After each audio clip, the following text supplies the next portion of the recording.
So we go back in time, more specifically to the year 2009 when this model was newly released from Herpa Wings, to see if it still holds up today or if we should just avoid it.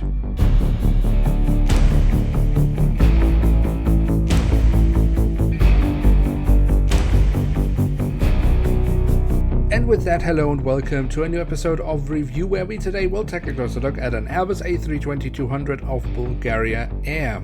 At the front of the box we have the cutout so we can get a glimpse of the aircraft model inside, and at the bottom of the box we have the Bulgaria Air branding. On the back side of the box we then have a lovely image of the aircraft in real life. We have the original dimensions of the aircraft and some additional information. So that's all for the box. Let's take a closer look inside and at the aircraft model itself.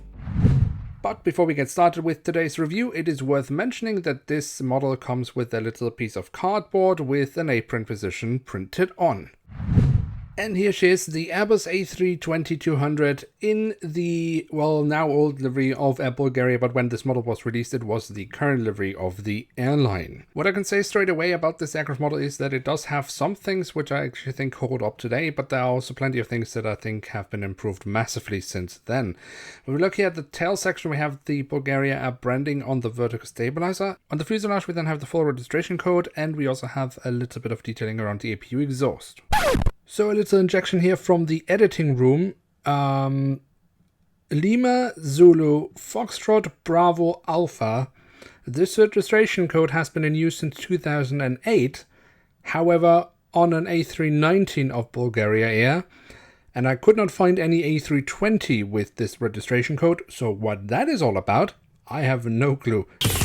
Overall, I'm not a huge fan of the shape of the mold here. I think it all looks a little bit too chunky. Then at the front of the aircraft and across the fuselage we have the Bulgaria Air branding once again, and underneath the cockpit window we then have a little logo, and I have to quote here Merida International Airport, who told me that this is the logo of an insurance company called Almec, which apparently is a partner of Bulgaria Air. The cockpit section itself is extremely underwhelming. The only thing we really have here are the cockpit windows. In my opinion, maybe a tad too big. They do definitely look bigger than what we see on more current releases. The engine nacelles have been kept in all white, just as most of the fuselage. We do, however, have the lovely silver leading edge, and if we look into the engines from the front, we can also see the engine fan blades very nicely. Then we should also quickly take a look at the wings, because although we have the emergency exits printed on the fuselage, we don't have any markings on the wings.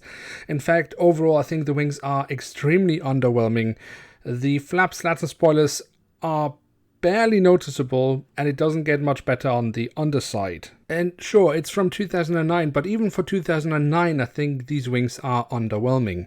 The wingtip fences, well, I think they are definitely better today, but I think they are more to the standard that you could expect at the time of release from this model. So the wings are definitely a letdown, but what I don't think is a letdown is the landing gear. In fact, I actually really like the landing gear here, the main landing gear underneath the wings, and also the front landing gear. I think it actually very much competes with what we have today, if it's not even better. And then last but not least, we also have the doors to the cargo compartments printed on here on the back side of the aircraft and here at the front of the aircraft.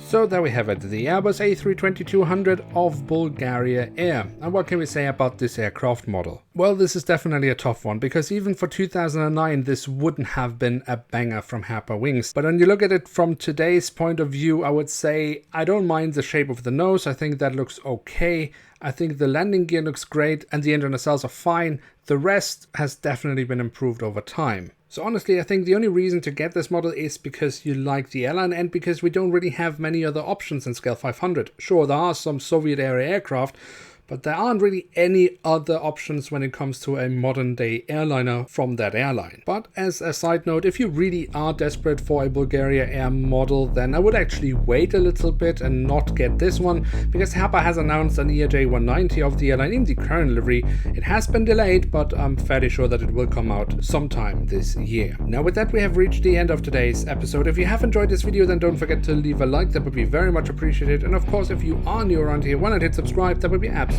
awesome. With that, I'd like to say thank you so much for watching. Hope to see you soon again. I'm checking out, and bye.